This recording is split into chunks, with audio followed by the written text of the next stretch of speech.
The diplomatic station hung in orbit above Earth, like a silver wheel spinning slowly against the black of space. 3 months had passed since humanity made first contact with the Galactic Federation. And now Danny Martinez stood in the kitchen of the Human Cultural Center preparing what he hoped would be an impressive welcome feast. He was a chef from San Antonio, chosen for this assignment because someone in the Human Council decided that food would be the best way to introduce aliens to Earth. Culture Danny wiped sweat from his forehead and checked the ovens one more time. Roasted chicken looked perfect, golden brown and steaming hot. The vegetables were tender, the bread was fresh from the oven, and everything was ready for the alien delegates who would arrive in 20 minutes. Ambassador Velthor of the Crovan species led the delegation. The Crovan were tall beings with smooth gray skin and sensory tendrils that hung from their heads like elegant ribbons. They came from a world of gentle rains and mild temperatures, a planet where nothing ever pushed life to its limits. Velthor brought 11 other delegates with him, each from a different Federation species. There were the aquatic Narration with their shimmering scales, the crystalline Sharn, who looked like walking gemstones, and the insectoid Yalanth, who communicated through clicking sounds. All of them had come to Earth Station for mandatory cultural orientation before humans could fully join the Federation. Katie Sullivan, a young liaison officer from Boston, greeted the delegates as they entered the cultural center. She wore her dress uniform and smiled brightly, gesturing toward the dining hall, where Danny had set up long tables filled with food. "Welcome, honored guests," Katie said, her voice steady despite her nervousness. "Chef Martinez has prepared a traditional Earth meal for you." The aliens moved slowly into the room, their various sensory organs examining everything with careful attention. Velthor tendrils waved gently as he approached the nearest table. "This is most generous," the Crovan ambassador said in his translated voice, which came from a small device on his chest. "We look forward to experiencing human nourishment customs." Danny came out from the kitchen, wearing his white chef's coat and carrying a tray of sliced bread. He explained each dish as he pointed to them, describing how the chicken was raised on farms, how the vegetables came from different Earth climates, how bread was made from wheat that grew in vast fields. The aliens listened politely and began to serve themselves small portions. Danny watched with growing hope as they lifted forks to their mouths. Then he saw their reactions. Velthor took a bite of chicken, and his tendrils went completely still. A Narration delegate tasted the vegetables, and her gill slits fluttered in what Danny would later learn was discomfort. The charm being put down his fork after one bite of bread and made no move to pick it up again. "Interesting," Velthor said after a long pause, his diplomatic training clearly working hard. "Your food has very unusual textures." Yalanth delegate clicked something that translated as, "The flavors are quite strange." Another alien, a furry Palin from a cold world, added, "Perhaps human taste receptors are different from ours." Katie shot Danny a worried look from across the room. The aliens were trying to be polite, but it was clear they found Earth food unpleasant.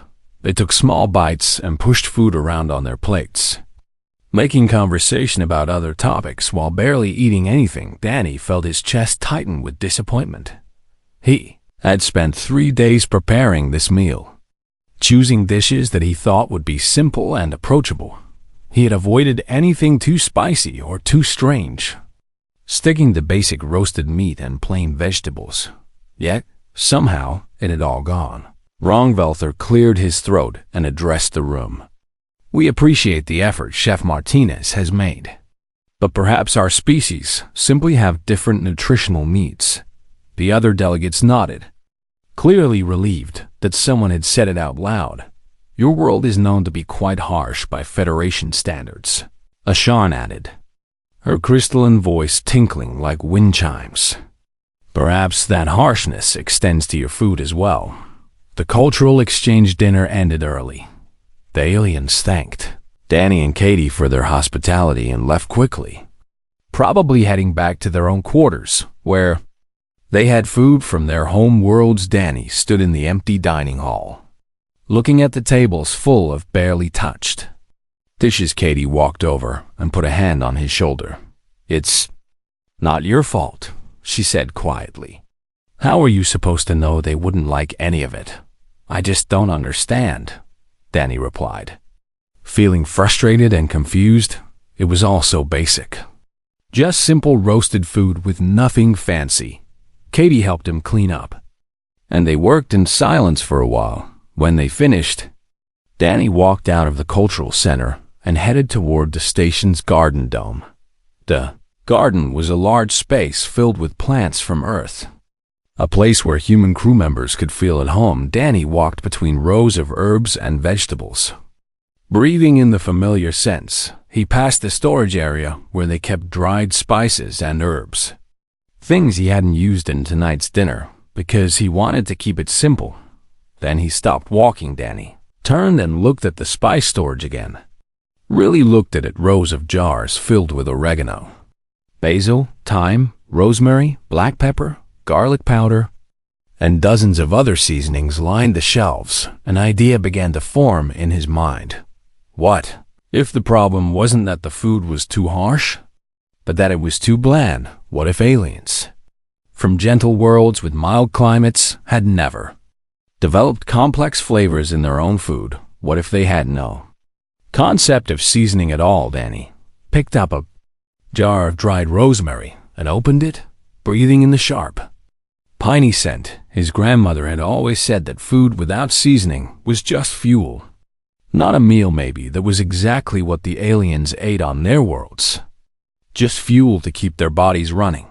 Danny closed the jar and smiled. Tomorrow, he would make another dinner. And this time he would do it properly. He would introduce the aliens to something they're perfect.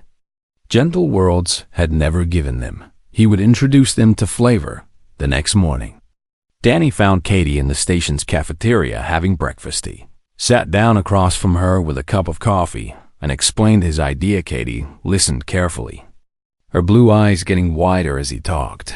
"You really think spices are what's missing?" she asked. "I think it's worth trying," Danny said. "What do we have to lose?" Katie nodded slowly. "Okay, but we should probably check with Dr. Chun first. Make sure the spices won't hurt them." Dr. Kyle Chun was the station's xenobiologist, a scientist from California who studied alien life forms and how their bodies worked. Danny and Katie found him in his laboratory, examining cell samples under a microscope. When they explained Danny's theory, Kyle looked thoughtful. "It's possible," he said, leaning back in his chair. "Most Federation species come from worlds with less extreme conditions than Earth. Their plants never needed to develop strong chemical defenses, which is what gives Earth plants their flavors. So they can eat spices safely?" Danny asked. "In moderation?" "Probably yes," Kyle replied. "But I'd need to check each species individually. Their digestive systems are all different." They spent the rest of the day going through Federation medical databases. Kyle analyzed the biological data for each species while Danny took notes about which seasonings might work best. By evening, they had a plan. Danny would prepare another dinner, this time with gentle seasonings added to the food. Nothing too strong, just enough to see if the aliens noticed a difference. Katie sent out invitations to the same delegates, explaining that Chef Martinez wanted to try again with a modified menu. To her surprise, all of them except Velthor sent a message saying that while they had not enjoyed the previous meal, they appreciated the human effort to accommodate their needs. Danny smiled when he read that message. The ambassador had no idea what was coming. Danny stood in the kitchen 2 days later, working carefully with ingredients he hoped would change everything. He had roasted chicken again, but this time he rubbed it with rosemary and garlic before cooking. Vegetables were tossed in butter and sprinkled with just a touch of black pepper. The bread dough had dried herbs kneaded into it, filling the kitchen with an amazing smell as it baked. Kyle had assured him that these mild seasonings were safe for all the species coming tonight. Still, Danny felt nervous as he plated each dish. He was taking a risk. And if it went wrong again, the Human Cultural Center might never recover its reputation. Katie arrived early to help set up the dining hall. She arranged the tables and made sure everything looked welcoming. "How are you feeling?" she asked Danny when he came out to check the room. "Terrified," he admitted, "but also excited." "Well, they'll be here in 10 minutes, Katie said, glancing at her watch. "So get ready." The delegates arrived exactly on time. Volthar led them in, his tendrils moving in what Danny now recognized as cautious curiosity. The other aliens followed, taking the same seats they had occupied at the first dinner. "Chef Martinez," Volthar said formally, "we appreciate your willingness to try again." "Thank you for coming back," Danny replied. "I think you'll find tonight's meal different from the last one." The aliens sat down and Katie helped serve the food. Danny watched from the kitchen doorway, his heart pounding. He saw Volthar cut a piece of the herb bread and lift it to his mouth. The Crovan ambassador chewed slowly, and then he froze. His sensory tendrils went rigid, then began to quiver. It was not the same stillness as before. This was something else entirely. Volthar's eyes widened, and he took another bite immediately. Across the table, a Narran delegate tasted the peppered vegetables, and her gill slits flared open. She made a sound that the translator rendered as surprise mixed with pleasure. The Shawn being tried the rosemary chicken, and her crystalline body actually changed color, shifting from clear to a soft purple one by one. The aliens stopped talking and focused completely on their food. They were not just eating now. They were experiencing something. Volthar set down his fork and looked directly at Danny. "What did you do?" the ambassador asked, his voice filled with wonder. "This is the same food as before, yet it is completely transformed." Danny walked over to the table, feeling a surge of relief and excitement. "I added herbs and spices," he explained. "Seasonings from earth plants that we use to enhance flavor." "Flavor," a Yalanth delegate repeated, clicking thoughtfully. "We have this word in our language, but I never truly understood its meaning until this moment." The Palan delegate was eating quickly, finishing her entire plate and immediately reaching for more. "On my world, we eat for nutrition," she said, her furry face animated. "We consume what our bodies need. Nothing more, but this is different. This is enjoyable." Volthar touched the bread with one tendril, as if trying to understand it through feel as well as taste. "Herbs and spices," he said slowly. "Do all earth foods contain these elements?" "Most of them," Danny replied. "We've been using seasonings for thousands of years. They're a basic part of human cooking." The room erupted in questions. What were the herbs called? Where did they grow? How did humans discover them? Could the aliens try more dishes with different seasonings? Danny found himself giving an impromptu lesson about Earth cuisine.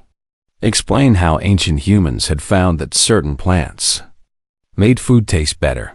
He described how different cultures developed their own spice blends over generations. He talked about how people had traveled across oceans to find new flavors, how entire trade routes were built around pepper and cinnamon. Katie listened in amazement. Same aliens who had barely touched their food 2 days ago were now asking for second and third helpings. They wanted to know everything about each ingredient. A Sharn delegate named Kira asked if she could take samples of the seasonings back to her laboratory. "I must analyze these compounds," she said, her voice ringing with scientific excitement. "The molecular complexity is remarkable. Your plants develop these chemicals?" Another delegate asked. "Yes," Danny explained. "Earth has harsh climates and dangerous conditions. Plants evolved strong flavors to protect themselves from being eaten. But humans learned to use those same chemicals to make food taste better. Velther sat back in his chair, his plate empty for the first time. "My world is gentle," he said quietly. "Mild temperatures, abundant water, no extreme seasons. Our plants never needed to defend themselves. They never developed these flavor compounds. None of our worlds did," the Narration delegate added. "We come from stable, peaceful environments." "So your food is all like the first meal I served?" Danny asked. Understanding dawning on him. "Exactly like that," Velther confirmed. "Nutritious but bland, we eat to survive, not for pleasure. I never knew food could be something to enjoy until tonight." The realization settled over the room. Every species in the Federation came from worlds easier than Earth. Their evolution had been smooth, their environments predictable. They had never needed to develop to survival. Adaptations that made Earth life so diverse and complex, and that included the flavors in there. Food. Katie caught Danny's eye and smiled. This was bigger than just a successful dinner. This was a fundamental difference between Earth and the rest of the galaxy. Over the next hour, the aliens tried each dish multiple times, comparing flavors and discussing the sensations. They asked Danny to describe other Earth spices, wanting to know about cinnamon, ginger, paprika, cumin, and dozens of others. "Could you prepare more meals?" Velther asked finally, "with gradually stronger seasonings? I want to experience the full range of what Earth cuisine offers." "I can do that," Danny said, feeling more confident than he had in days. "This must be documented," Kira said decisively. "The Federation needs to know about this discovery." "Discovery?" Katie asked. "Yes," Deshar replied. "Your species has something unique, something no other known species possesses. You have created pleasure from necessity, transformed survival into art through these seasonings." A Yalanth delegate who had been quiet until now spoke up. "When we first met your species, we thought Earth was a harsh world that made its people primitive," he clicked. "But perhaps we were wrong. Perhaps hardship creates creativity we cannot imagine." The dinner continued late into the station's night cycle. The aliens did not want to leave. They sat around the tables, talking about food and flavor and the surprising nature of humanity. Danny brought out samples of dried herbs and spices, letting the delegates smell and examine each one. Their reactions were like children discovering candy for the first time, pure wonder and delight when the delegates finally left. They each thanked Danny personally for the last to go. "You have changed my understanding of many things tonight," the ambassador said.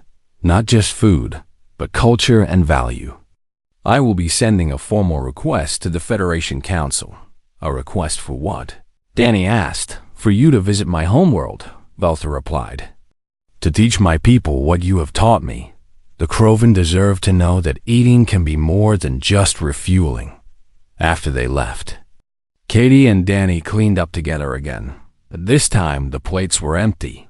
The food was gone, and the atmosphere was completely different. "That was incredible," Katie said. "Did you see how they reacted?" "I'm still processing it," Danny admitted. "I just made dinner. I didn't expect to change anyone's worldview." Katie laughed. "Well, you did. And something tells me this is just the beginning." She was right. The next morning, Danny woke to find 17 messages waiting for him. Delegates from other species who had heard about the dinner wanted to try Earth cuisine. Kyle sent a message saying the station's communication channels were buzzing with reports about the human chef and his magical seasonings. Even the Federation's Cultural Council had sent an inquiry asking for more information. Danny sat in his quarters reading through the messages, feeling overwhelmed. He was just a chef from San Antonio. He made tacos and barbecue.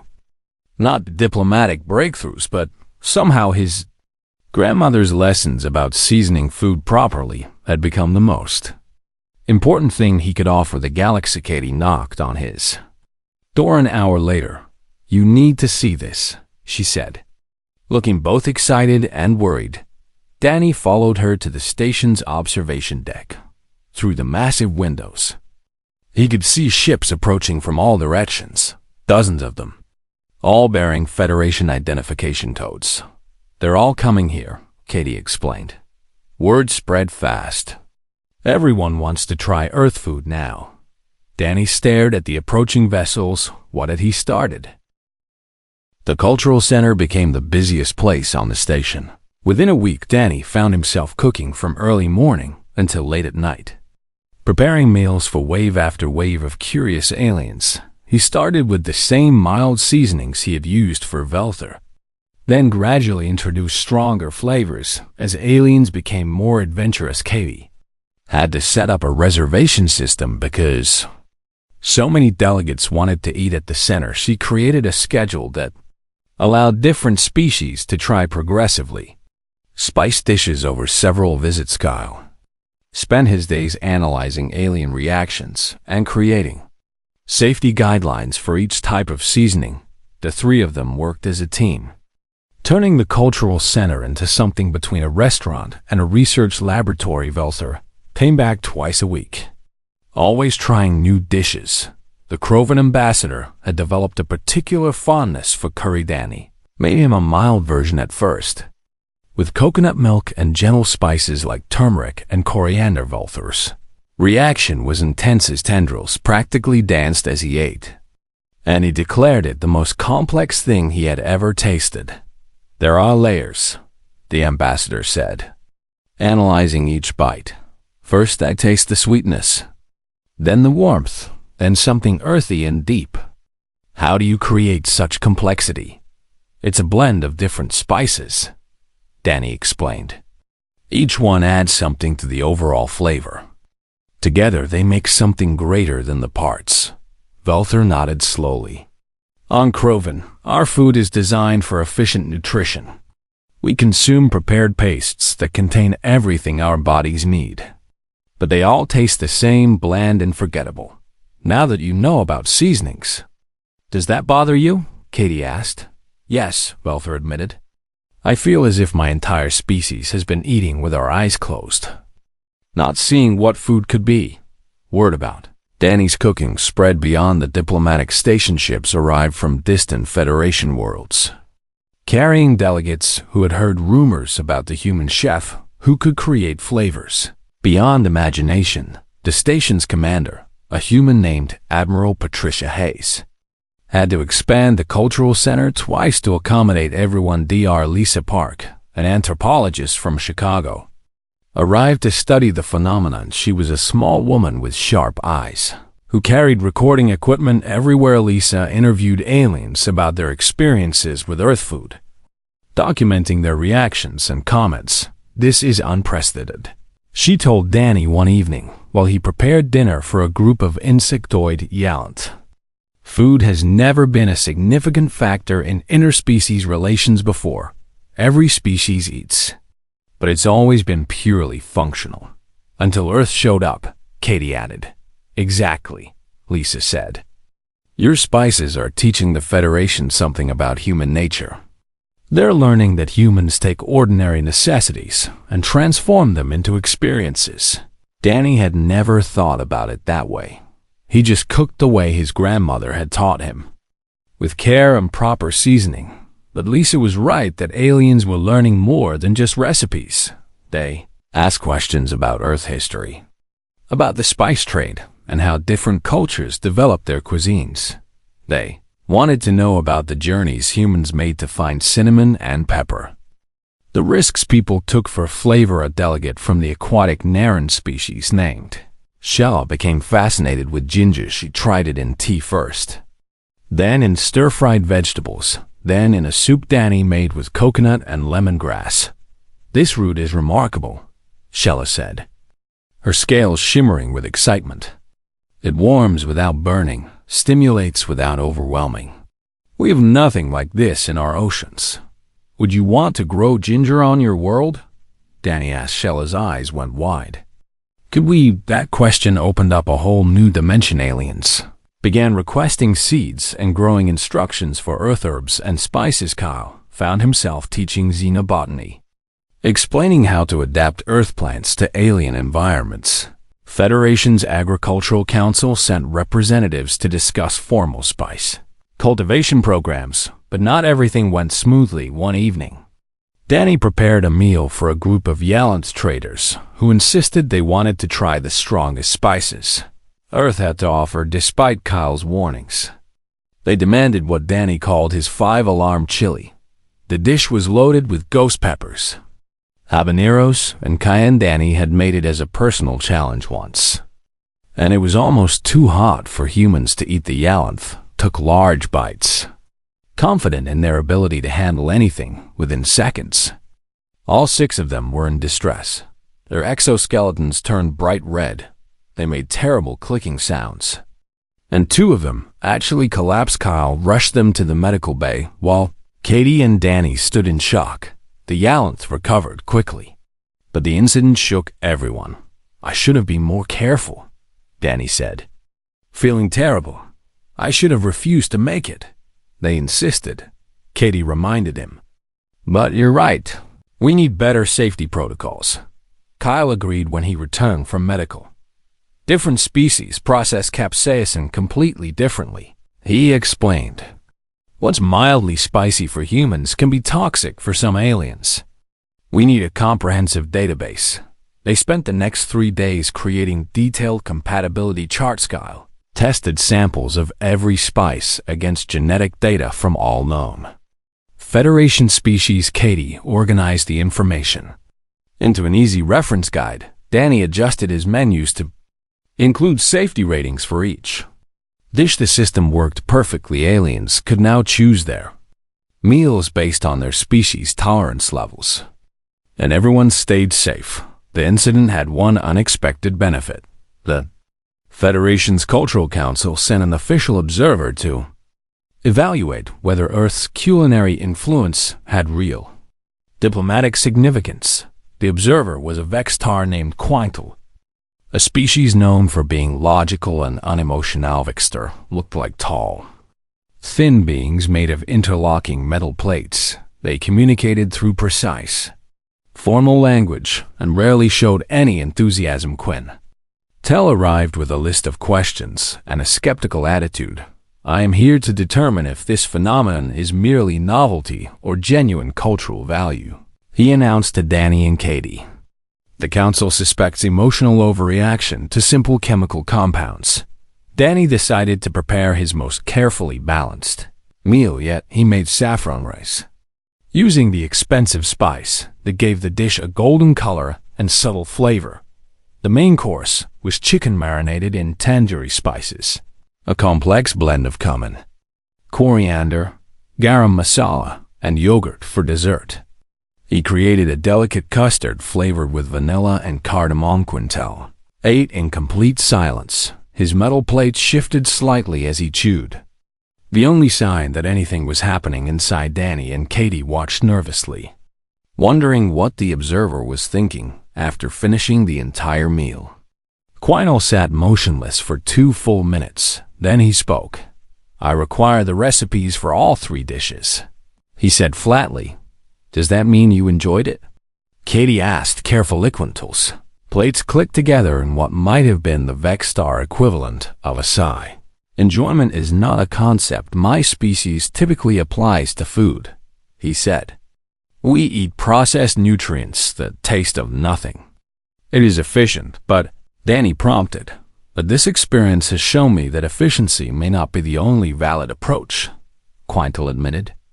"The complexity of flavors created cognitive stimulation I did not expect. The way the spices worked together demonstrated a sophisticated understanding of chemistry and harmony."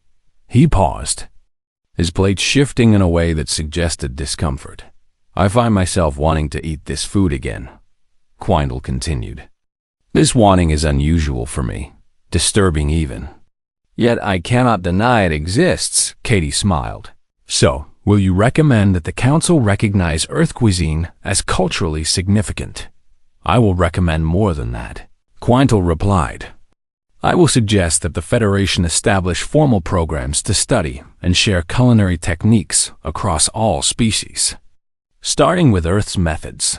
After the observer left, Danny and Katie celebrated quietly. You converted a Vextar, Katie said, laughing. Those beings literally have metal for bodies, and you made one of them care about food. I just made dinner, Danny said. But he was smiling till Lisa had recorded the entire meeting. She played back Quintal's comments about efficiency versus experience. Pointing out how significant the statement was, he essentially admitted that his entire species has been missing something fundamental, Lisa explained. That's huge coming from a Vextar. The next day, Velther came to the cultural center with important news. The Federation Council has made a decision, the ambassador announced. They want to create a permanent institute for culinary arts, with Earth as the founding member.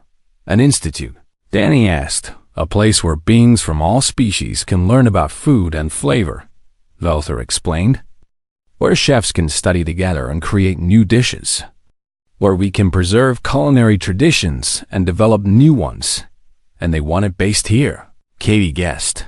They want you to run it, Velther corrected. Looking directly at Danny stood in stunned silence. An entire Federation Institute dedicated to food, with him in charge. It seemed impossible. But then again, a month ago, he never would have believed that aliens from across the galaxy would travel for days just to taste his cooking. I'll do it, Danny said finally. But on one condition. What condition? Velther asked. That we don't just teach Earth cuisine, Danny replied. If we're going to do this, we should explore every species' food traditions. Maybe other cultures have overlooked treasures in their own cooking, just like the Federation overlooked flavor entirely. Velther's tendrils waved in approval. The news about the Federation Culinary Institute spread across human worlds within. Ours Earth's communication networks buzzed with excitement about humanity's unexpected contribution to galactic culture, but not everyone was happy about the development. 3 days after Velther's announcement, a delegation from Earth's Trade Council arrived at the station. They were led by Councilor Greg Henderson, a businessman from New York who had made his fortune in interstellar shipping. Greg was a tall man with gray hair and expensive suits who spoke in the confident tone of someone used to getting his way. Chef Martinez, Greg said, shaking Danny's hand firmly. I've heard remarkable things about your work here. Thank you, Danny replied, sensing something behind the compliment.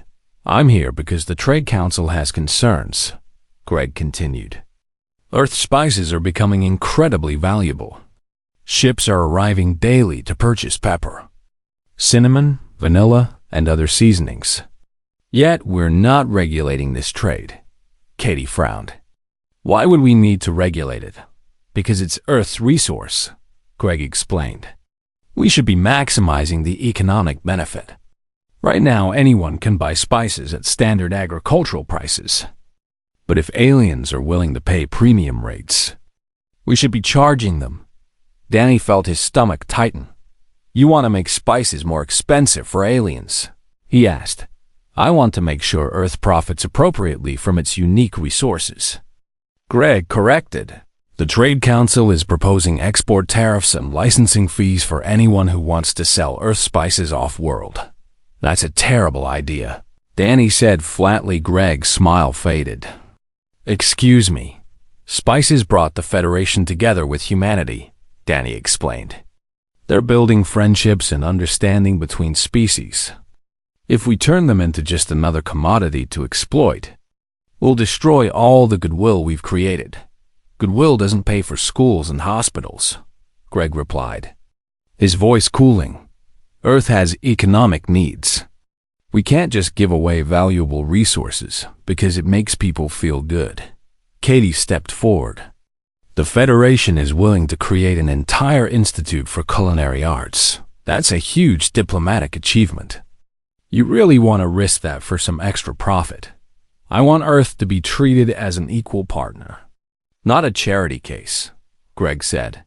Every other species charges for their unique products. Why shouldn't we?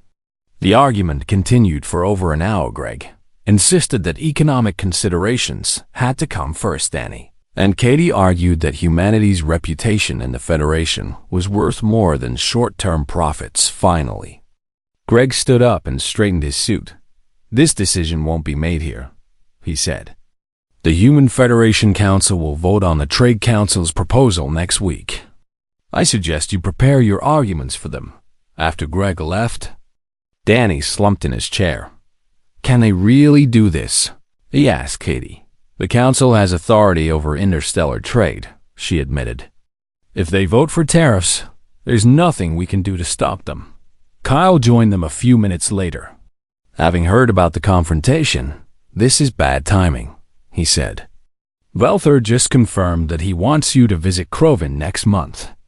If the Trade Council implements tariffs before then, it'll look like Earth is backing away from cultural cooperation. Danny rubbed his face. Feeling exhausted, we need support from other humans, he said. People who understand what's at stake. Lisa was already working on it. The anthropologist had spent weeks documenting how Earth Cuisine was changing the Federation's perception of humanity. She compiled video interviews with aliens, discussing what they learned from trying spiced food. Tar talked about how flavor taught him that efficiency wasn't everything. Quintal explained how the complexity of spices made him reconsider Vextar assumptions about optimal living. Shella described how ginger had inspired her to explore other aspects of Earth culture she had initially dismissed as primitive. Lisa presented this evidence to the Human Federation Council during their emergency session. The council chamber was packed with representatives from every major Earth settlement. Danny and Katie sat in the public gallery, watching nervously. Greg Henderson made his case first. He showed economic projections demonstrating how much wealth Earth could generate from spice tariffs. He argued that other Federation species would understand since they all protected their own economic interests. He painted a picture of Earth becoming a major trading power based on culinary resources. Then Lisa took the floor. Counselors, she began. I'm not here to dispute the economic value of spices. I'm here to talk about something more valuable, which is humanity's reputation. She played the alien interviews on the chamber's main screen. Council members watched in silence as species after species praised Earth's generosity and cultural richness. Before we introduced them to spices, most Federation species saw Earth as a harsh world that made its people rough and primitive, Lisa explained. Now they see us as a culture that transforms hardship into beauty, that shares freely, that finds joy in daily necessities. She paused to let that sink in. If we suddenly start charging premium prices for spices, what message does that send? Lisa continued. It tells the Federation that we were only being generous until we realized we could profit. It confirms every negative stereotype about humans being greedy and opportunistic. Several council members nodded. A representative from the Mars colony spoke up. But don't we have a responsibility to Earth's economy? She asked. We do, Lisa agreed. But there are other ways to profit from this. Earth restaurants are opening on alien worlds.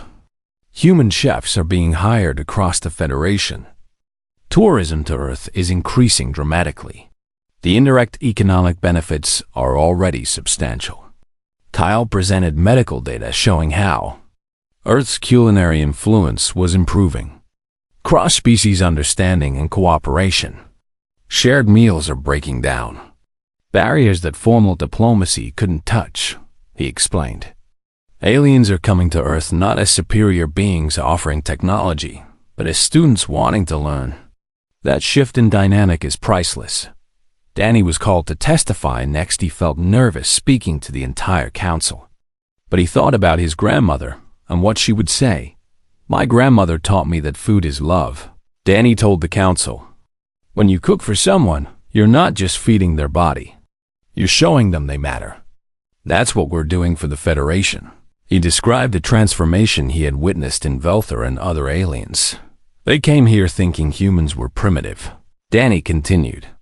Now they respect us, not because we threatened them or impressed them with technology, but because we shared something good with them freely. He looked directly at Greg Henderson. If we turn that into a business transaction, we lose what makes it special, Danny concluded. We become just another species selling resources. Instead of the species that taught the galaxy about flavor and generosity, the council debated for 3 more hours. Arguments flew back and forth about economics versus diplomacy, short-term profits versus long-term relationships. Finally, the council chair called for a vote. The motion to implement spice tariffs failed by a narrow margin. 15 representatives voted against it. 12 voted in favor. Greg Henderson looked furious, but said nothing. Council chair made a formal statement. Earth will maintain open trade in spices and culinary resources, she announced. We view this as a cultural investment in our Federation relationships.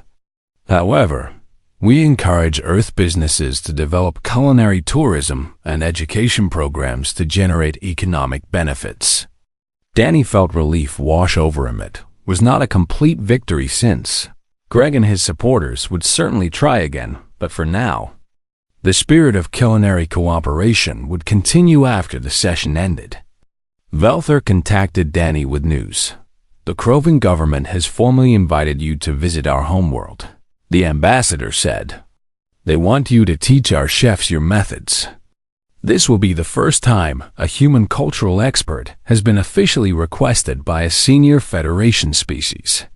I accept, Danny said immediately. Katie volunteered to accompany him as cultural liaison. Lisa wanted to come too.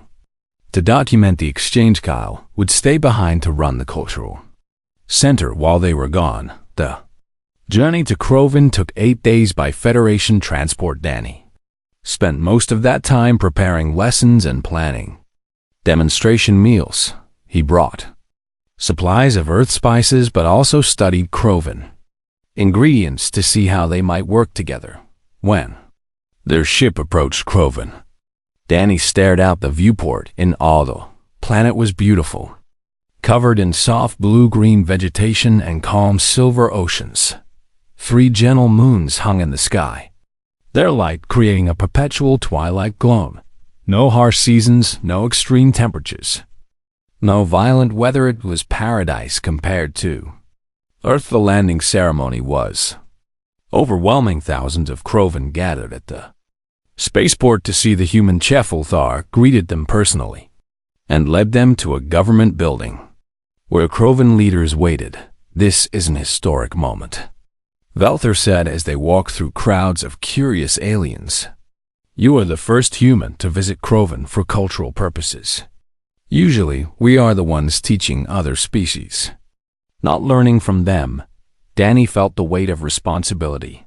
He was not just representing himself anymore. He was representing all of humanity, showing the Federation what Earth culture could offer inside the government building. Danny met the Crovan High Council. They were elegant beings who moved with fluid grace, clearly accustomed to positions of authority. Chef Martinez, the council leader said.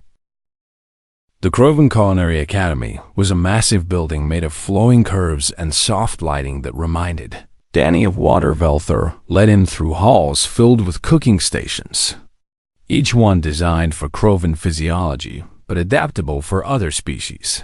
We built this facility specifically for your visit, the ambassador explained. 50 of our best chefs will study with you. Danny met the Crovan chefs that afternoon. They were all experienced professionals who had spent decades preparing nutritionally optimized meals for their society. Now they stood before a human, ready to learn that everything they knew about food was incomplete. The head chef, an elder Crovan named Serval, approached Danny with formal dignity. Chef Martinez, he said, his tendrils moving in careful patterns. We have studied the chemical compositions of your spices. But understanding molecules is not the same as understanding their use. Please teach us. Danny smiled. First, I need to learn about your ingredients.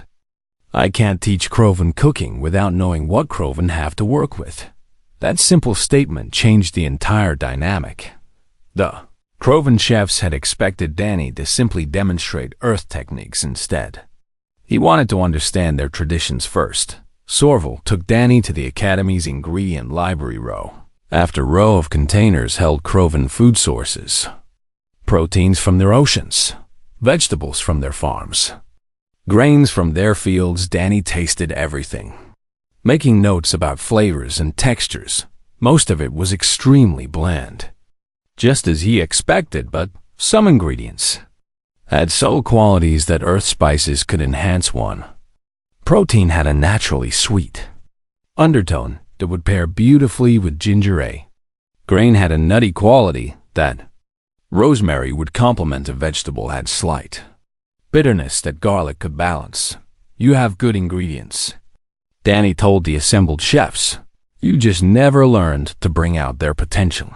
The first lesson began the next day. Danny decided to start with the most basic Crovan dish.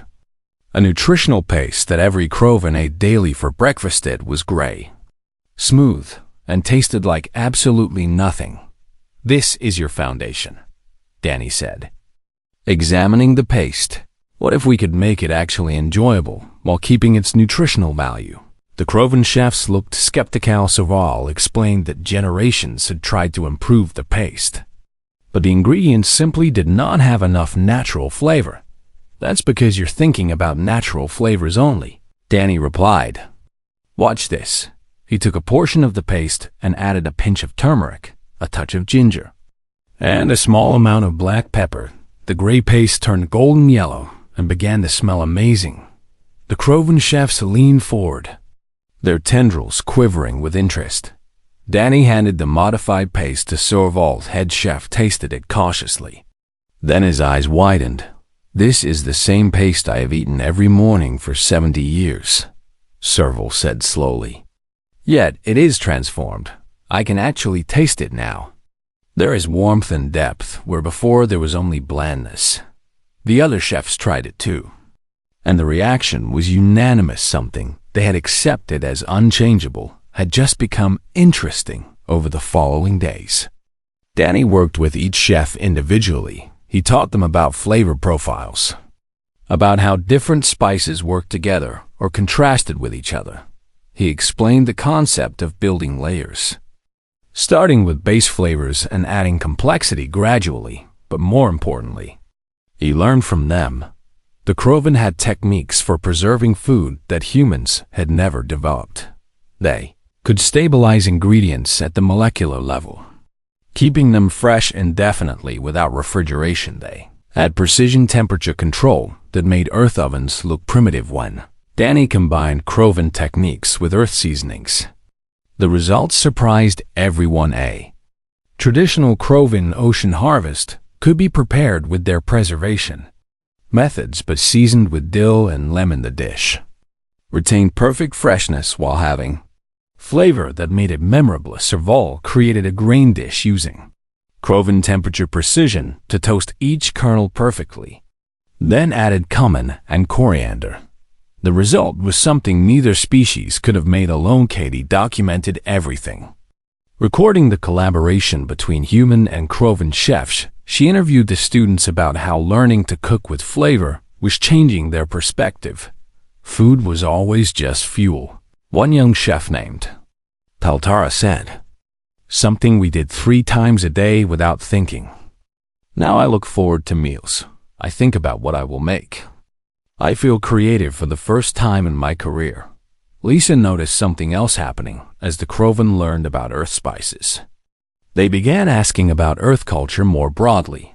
They wanted to know about human art, music, literature, and history. The chefs realized that if humans could transform cooking into an art form, they might have other valuable cultural contributions too. This is the real breakthrough, Lisa explained to Danny one evening. You're not just teaching them recipes. You're teaching them to value creativity over pure efficiency. That's a fundamental shift in thinking. Word spread across Crave about what was happening at the Academy. Citizens who had never cared about food started visiting to taste the new dishes. Restaurants began experimenting with earth spices in traditional Crave meals. A cultural revolution was happening. And it all started with flavor. Meanwhile, back on the station, Kyle sent regular updates about the growing impact across the Federation. Ships were arriving from dozens of species, all wanting to trade for earth spices, but more significantly, alien chefs were coming to Earth to study human. Restaurants were opening on 12 different worlds. The Federation Council had formally recognized Earth Cuisine as a protected cultural treasure. The first time food had received such designation. Greg Henderson and the Trade Council tried one more time to implement tariffs, but the Human Federation Council voted them down decisively. The economic benefits from culinary tourism and education were already exceeding what tariffs would have generated. Earth was becoming wealthy not by hoarding its spices, but by sharing them generously. On Danny's last day on Crave, the High Council hosted a formal ceremony. Thousands of Crave attended, filling a massive hall to witness the occasion. The council leader presented Danny with a crystal sculpture, a traditional Crave honor given to beings who contributed significantly to their society. Chef Martinez, she said, her voice carrying through the hall, you came to teach us about flavor, but you taught us something more important. You showed us that efficiency is not the only value worth pursuing, that beauty and pleasure have their own worth. She paused, her tendrils forming an elaborate pattern of respect. The Crave were proud of our advanced technology and logical thinking. She continued, we believed these made us superior, but your simple act of seasoning food revealed that we were missing something fundamental. The ability to find joy in ordinary moments. Danny felt emotion welling up in his chest. I learned as much from you as you learned from me, he replied. Your techniques and methods are incredible. Together, we created something neither species could make alone. That's what the Federation should be about. The hall erupted in approval, thousands of Crave expressing agreement through their various gestures and sounds. Velther approached Danny after the ceremony. The Federation Council has made a decision, the ambassador said. They want to establish the Culinary Institute we discussed, and they want it to be a true collaboration, not just Earth teaching others. That's what I hope for, Danny said. They're calling it the Federation Institute of Culinary Arts, Velther explained. You will direct it, but you will have master chefs from every species as faculty. The goal is to explore how each culture approaches food, to find the overlooked treasures in every cuisine. Katie smiled. That's perfect. There's more, Velther continued. The council is sending research teams to study why different environments produce different food cultures. They want to understand the connection between a world's conditions and its cuisine. Lisa looked excited. This could be the beginning of an entirely new field of study. The journey back to Earth took another 8 days. Danny spent most of it planning the institute with Katie and Lisa. They discussed curriculum, faculty recruitment, and how to create a learning environment that respected all cultures equally when their ship approached Earth. Danny looked down at his home planet with new appreciation. The harsh world that had seemed like a disadvantage was actually Earth's greatest gift. The extreme weather, the dangerous wildlife, the varied climates that pushed life to adapt in countless ways, all of it had created the diversity that made Earth special. The plants that developed strong flavors to protect themselves gave humans something no other species had, and humans, facing constant challenges, learned to find pleasure and meaning in small things like the taste of their food. The station was transformed when they arrived. Construction crews were expanding the cultural center into a full campus. Buildings were being added to house students from different species. Kitchens were being built with equipment compatible with various physiologies. Danny walked through the construction with Admiral Hayes. "The station commander, this is incredible," he said, looking at the scale of the project. "The Federation is investing heavily," Admiral Hayes replied. "They see this institute as crucial for cultural integration, bringing species together through shared experiences." She paused and looked at Danny seriously. "You started something important," she said.